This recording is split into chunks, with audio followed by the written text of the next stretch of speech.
Ok, bienvenidos a todos, Dios los bendiga. El día de hoy, semana después de nuestra celebración de Pascua de Resurrección, vamos a ver qué fue lo que hizo Jesús después de la resurrección. En estos días en que Él resucita. Sabemos si la historia nos dice, la Biblia a través de los evangelios, nos dice que Él resucita y cuando las mujeres van a buscarlo a la tumba donde estaba enterrado, la encuentran abierta y los ángeles le dicen que vayan, que no busquen entre los muertos al que vive y que vayan y avisen al resto de la gente. Entonces vemos que 1 Corintios, vayamos a 1 Corintios 15, 20, que es lo que nos dice a través del apóstol Pablo. Esta es la revelación que el apóstol Pablo recibe, todas las cartas que el apóstol Pablo escribe en el Nuevo Testamento las recibe en revelación directa de nuestro Señor Jesucristo resucitado. Entonces 1 Corintios 15, 20 nos dice, mas ahora Cristo ha resucitado de los muertos. ¿Qué significa? Primicias de los que durmieron es hecho. ¿Qué nos está diciendo? ¿Primicia qué es? Son los primeros frutos, es lo primero que viene, el primero de una seguidilla. Entonces, si Él es la primicia de los muertos, el primero que resucitó en toda la vida de la humanidad, para no volver a morir, porque cuando Él resucita a Lázaro, eso fue temporal. Lázaro resucita otra vez en carne y sangre y muere luego, después, años más tarde. Pero cuando Jesús resucita, Él resucita en cuerpo glorificado resucita en cuerpo, pero luego asciende para glorificar ese cuerpo. Pero la diferencia es de que no muere. Entonces, aquí nos está diciendo la primicia de todos los que han dormido, de todos los muertos, va a ser el primero. Y esto es lo que nos da la afirmación y la seguridad que todos los que estamos en Él y lo seguimos y confiamos en Él, vamos a resucitar en nuestro día. Amén, amén.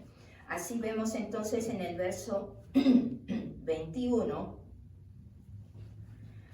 porque por cuanto la muerte entró por un hombre, sabemos que ese hombre fue Adán, también por un hombre, que es Jesucristo, la resurrección de los muertos. Ahora, pensemos, ¿quiénes son muertos? La palabra nos dice, somos muertos en vida, porque no tenemos esperanza de volver a vivir. Si no reconocemos a Cristo como nuestro Señor, lo hacemos Señor, Maestro, Director, líder, gobernante de nuestras vidas, en nuestros corazones, estamos caminando al cadalso, estamos caminando hacia el infierno, a la separación eterna de Dios. Entonces, obviamente, como creyentes, queremos lo mejor para nosotros, nuestras almas y espíritus, así como para nuestros familiares. Que vean ellos, si no los conocen, esa manifestación de su poder, de su amor en nuestras vidas. Por eso nos llama que seamos testigos de lo que Él hace en cada vida de nosotros. Y ya no somos más entonces condenados por la obra de Adán, sino ahora somos elevados y vivificados por la obra de Jesús nuestro Señor.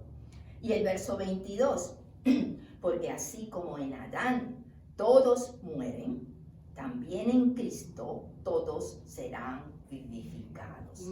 Todos vamos a tener vida, esa vida que nos ofrece la vida eterna con Él, en donde Él esté, porque en donde Él esté estará su reino y nosotros pertenecemos a su reino. Para los cristianos, la muerte y la resurrección de Jesús son los dos eventos principales, porque forman el fundamento de la fe cristiana. La teología cristiana se basa en eso. Su resurrección es la garantía, como decía, que todos los muertos van a ser resucitados, van a ser vivificados, van a tomar vida. una vida que no se va a dar en este cuerpo, porque nos dice la palabra que el cuerpo corrupto no va a entrar, no va a recibir lo incorrupto. Tiene que haber una transformación. Primero, la transformación va a venir de adentro, porque el espíritu que entra a la hora que venimos a la cruz, que reconocemos a Jesús, el sacrificio, el espíritu va a empezar a trabajar en cada uno de nosotros, en nuestra mente, en nuestro corazón, en nuestros gustos, en nuestras distracciones. Lo que me gustaba antes, ahora me doy cuenta que no me gusta, ya no me atrae, me cansa. En cambio, cuando me paso escuchando la palabra, alabándolo todo el día, no me cansa y ya lo tengo por años, que es increíble, pero es cierto. Y así todos caminamos por ese camino de su llamado, de su luz, de esa atracción que tú no sabes qué es, pero ya te envolvió, te iluminó, te dio el gustito de que te gustó y quieres más y más y más cada vez, de su presencia, de su poder, de que te hable, que se manifieste, que te hable, que se muestre en sueños, que diferentes cosas sobrenaturales que pasan en diferentes momentos, en unos más, en otros menos, pero todos lo vivimos, todos somos testigos de su poder y su amor. Amén, amén, amén. Cuando vemos entonces qué fue lo que pasó en esta resurrección, y el libro de Marcos nos dice, pero no vamos a ir ahí, vamos a referencia solamente, que cuando María Magdalena viene y encuentra a un hombre junto a la tumba, pensó que era el que se encargaba del jardín. No lo reconoció hasta que su voz la reconoce, cuando él la llama por su nombre. Amén. ¡Qué hermoso! Es precioso. Piensa. Esa parte es preciosa. El Señor conoce cada uno de nuestros nombres y nos llama, nos conoce por el nombre que te es más familiar, más común. Pero su voz es diferente de todas las voces que hayas conocido hasta ahora. Cuando Él te nombra, es porque está cerca a ti y te está hablando. Presta atención. Tiene un mensaje. Quiere hacerte saber que tú estás allí. Quiere hacerte sentir que lo que tengas, cualquier preocupación, aprovecha el momento en presentársela, en ponerle tus preguntas y recibir esas respuestas. Aunque no lo escuches, ya Él te dio la solución. Él te dice, yo me encargo, déjamelo a mí. Aleluya, aleluya. Entonces, María Magdalena finalmente reconoce, dice, mi maestro, Raboni, mi maestro. Pero él no permitió que lo toque, porque todavía recién había resucitado. Tenía que subir al templo divino, entregar como sumo sacerdote, que representaba en la tierra los sumos sacerdotes que entraban al lugar santísimo, al último espacio, que solamente entraban el día de la expiación, una vez al año, con la sangre, el bol de sangre del carnero degollado, y la salpicaba, y era el encuentro con Dios. Jesús entra al templo, al tabernáculo del cielo. Nos dice en el libro de Hechos que el tabernáculo hecho no con manos humanas. Y es el mismo tabernáculo que Dios creador le habló y le mostró a Moisés cuando le dio las medidas y le dio el encargo de crear un tabernáculo aquí en la tierra, cuando salieron de Egipto y estaban en el desierto. El mismo tabernáculo, Jesús entra con su propia sangre como sumo sacerdote a presentarlo ante Dios Padre con olor grato, fragante, acepto. Quiere decir que Dios lo aceptó, lo recibió, y allí cuando se firma un nuevo pacto con la humanidad. Cuando Dios Padre dice, todos los que te sigan, todos los que reconozcan tu sacrificio de mi Hijo, vendrán a mí. No habrá más juicio, no habrá más condena. Tienen la puerta abierta por tus brazos. Aleluya, aleluya. Entonces María Magdalena les va corriendo a avisar, porque le encarga, Jesús le encarga, avisa a los otros. ¿Y los otros qué estaban haciendo? Nos dice en el libro de Marcos, el último capítulo, o penúltimo capítulo, nos dice que estaban tristes y llorando. No recordaban lo que Jesús les había dicho: 3 días más tarde voy a resucitar. No recordaban. Cuando estamos en tristeza y nuestros ojos y mente están enfocados en nuestro problema y nos entristece, nos oprime, nos sentimos que no hay solución, que el caos, el cielo completo se ha venido encima nuestro, no recordamos la palabra de Dios. Y si no la recordamos, no tenemos esa fortaleza para levantarnos. No tenemos nada que nos anime y nos quite ese peso y te diga: no, eres libre, tienes libertad. No dejes que el enemigo te pise y te engañe. Porque con Cristo Jesús en la cruz nos dio esa verdad. Tenemos que tenerla presente, tenemos que recordarla y no estar entristecidos. Sus discípulos habían estado con él 3 años y medio y estaban en llanto, sollozo y tristes. En Mateo 27, 52 y 53 nos habla de que cuando Jesús resucita, las tumbas, hay un terremoto y las tumbas se abren. ¿Y qué pasa? Los sepulcros, de los sepulcros salen los santos que habían muerto y empiezan a caminar detrás de él, visitando la santa ciudad, apareciéndose a mucha gente. O sea que si habían unos 500 personas, ponte, en esa ciudad, ahora habrían más de 1000 caminando. No se conocían uno con otro todavía. Gloria a Dios. ¿Por qué? Porque la resurrección de Jesús bajó el día sábado, cuando muere el viernes, y trae, como nos dice el libro de Lucas 4, nos dice que Él captura la cautividad y la lleva hacia el cielo. Ya no hay más cautivos, hay liberados. Gloria a Dios. Entonces, estos santos están caminando con él. Y en el libro de Juan, vayamos a Juan 21. Juan 21. 2.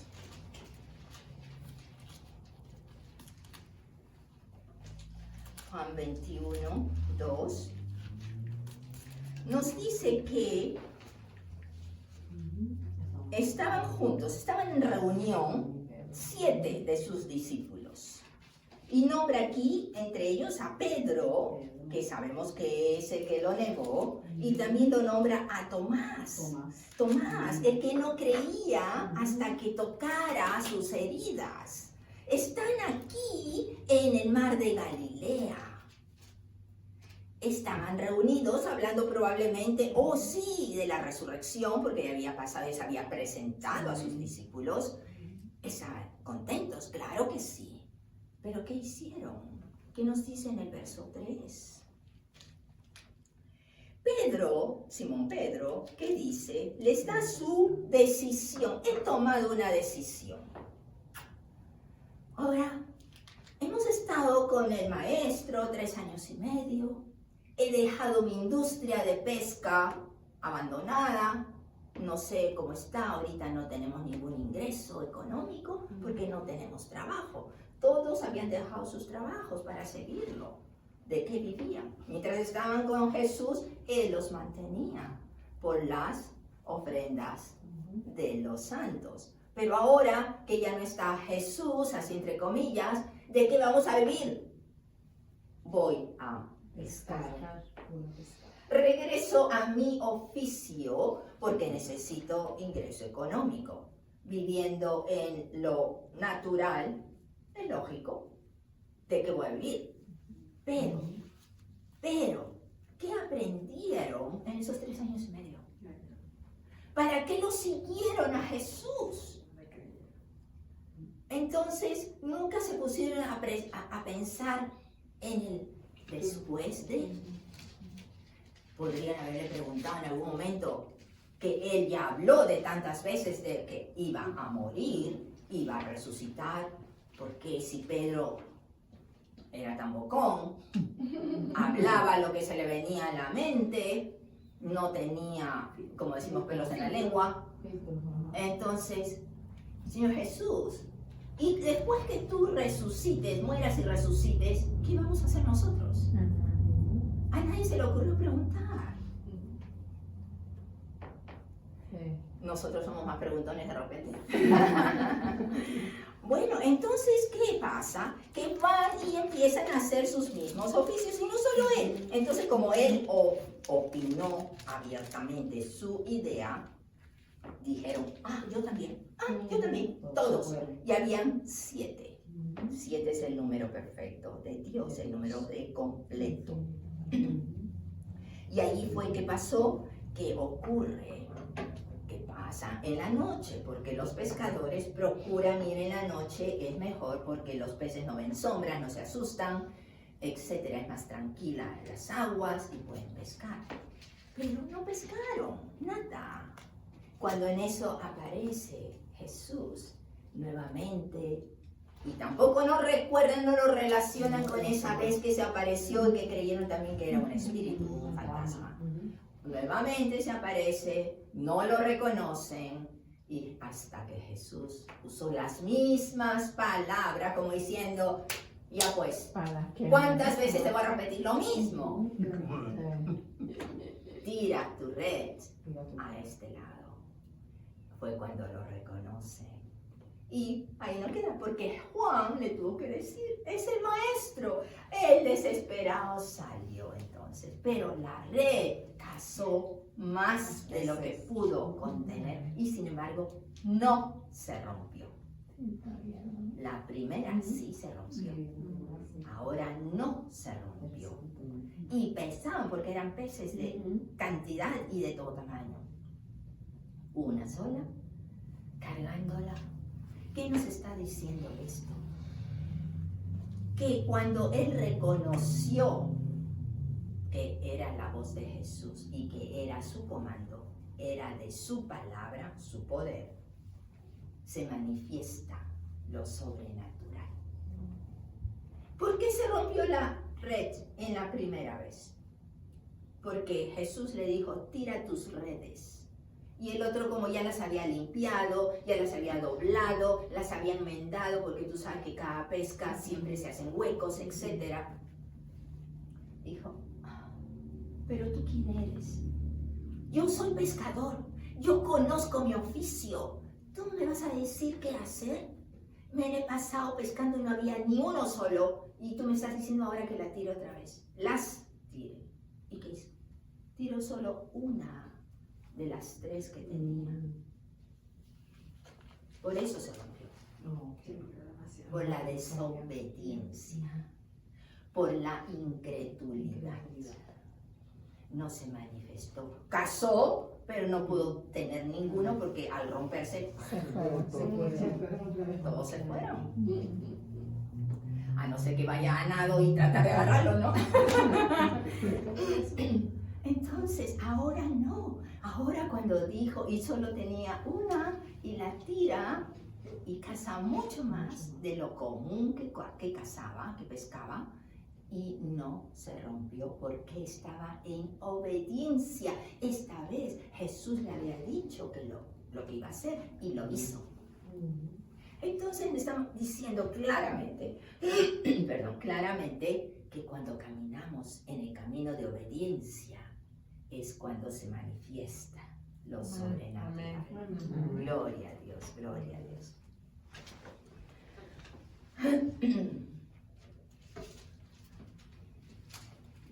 Vayamos a Hechos 1:3. Y vemos que dice, después de haber padecido,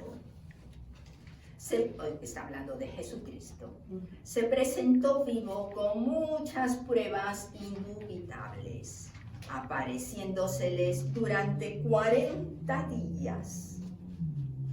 Sabemos de la resurrección, que se presenta primero a sus discípulos con la puerta cerrada, y esto hablamos la vez pasada, y que ellos se asustan. Pero después se presenta en el camino a 2 de sus discípulos que estaban caminando a Emaús. Ellos tampoco no lo reconocieron. Y le preguntan, ¿de qué están hablando? ¿Cómo? ¿No se escuchan las noticias de último momento? Están en todos los noticieros, están en todos los periódicos, en todas las radios, ¿no? Cuando Jesús ha muerto. Pero ellos tampoco no reconocían, no estaban cuando María fue a avisar que había resucitado. Estaban caminando hacia Emaús, otra ciudad de varios kilómetros, un par de kilómetros y medio de donde estaban. Entonces, Jesús camina con ellos. Ok, cuéntame, ¿qué es lo que dicen? ¿Qué es lo que pasa? Y les dice, bueno, Moisés dijo esto de mí. Los profetas dicen esto. Y les mostraba a través de todo el Tanaj, de toda la Biblia hebrea, quién era él y lo que los libros hablaban de él. Cuando llegan, entonces le ofrecen que pasen con él a compartir alimento. He allí, en el momento, cuando está rompiendo el pan, de la misma manera que lo hizo en la última cena, es cuando lo reconocen. No reconocen su voz, no reconocen lo que les está hablando, porque se presenta como un extranjero. Y lo que les había dicho. Nada. Lo que le había dicho no le vino a la Nada, tampoco, no recordaban lo que le habían dicho. Wow. Entonces, a la hora que está rompiendo para compartir el pan y el vino, cuando reconocen, desaparece, se esfuma. Sí. No más. Pero les dio la experiencia. Ahora ponte a pensar. ¿Cuántas veces soñamos nosotros? Soñamos con Jesús, soñamos con ángeles, soñamos con cosas que han de venir, que pasan luego. Son mensajes a veces que nos previenen, a veces que nos alertan porque están de alguien más que no es necesariamente nuestra familia. Y esto no es por chisme del espíritu, sino que te está diciendo, ora por esta persona. Necesita tu oración. Entonces tú puedes pensar, pero ¿por qué mi oración? ¿Por qué yo? Si no soy relacionada, basta con que conozcas a esta persona, ya está relacionada. Y muchas veces ni siquiera conocemos a la gente, pero el Señor nos pone situaciones en que por la hermandad de fe somos todos familia, entonces merece la atención de tu oración de intercesión. Amén. Cuando aquí los dos discípulos dijeron, ¡ay, era Jesús! Perdimos la oportunidad de poder compartir, conversar, hablar un poquito más de la resurrección. Pero acá en Hechos 1, es curioso, al final del verso 3, nos dice de qué habla Jesús en estos, ¿cuántos días? 40 días. 40 días ha estado caminando por toda Israel, por toda la ciudad santa de Jerusalén, entrando y saliendo del templo, visitando a sus discípulos y a otros, apareciéndose y desapareciendo en diferentes familias, casas, etc. ¿Y de qué hablaba? Hablaba del reino de Dios. ¿Qué nos ha encargado cuando asciende? Que vayamos y hagamos discípulos, hablando de lo que Él ha enseñado. Entonces, ¿qué debemos hablar entre nosotros? De su reino. ¿Cuál es su reino? Cuando Él vino, dijo, ¿qué fue lo que dijo? Arrepiéntanse porque el reino está cerca, está entre nosotros. Ahora no está entre nosotros, está en nosotros. Aleluya. Y ahora debemos hablar de ese reino que invade nuestras vidas, que se manifiesta en lo sobrenatural, que tenemos el poder del Espíritu en nosotros, que fue el mismo poder que lo levantó de los muertos, la primicia, la esperanza que tenemos hacia adelante, que seguimos caminando con Él, las bendiciones que nos da, todo ese paquete de la firma de su pacto, del pacto nuevo, un pacto bueno, mejor, más grande, en donde tenemos abundantes bendiciones de su reino. Aleluya. Y en el 4, Hechos 1:4, y estando juntos, les mandó que no se fueran, sino que esperasen la promesa que iba a venir. El Padre le ofreció esa promesa en el Antiguo Testamento. Jesús les recuerda a través de los capítulos 14, 15 y 16 del libro de Juan. Les habla de lo que ha de venir. No los va a dejar solos. Voy a mandar a alguien, voy a pedir a mi Padre que mande uno como yo, igual que yo. No, van a estar llenos, pero tienen que esperar el momento, no tuyo, no en tu día, no cuando tú quieres, cuando Dios lo mande. Aleluya, gloria a Dios, gloria a Dios. Dios nos bendiga. Gracias.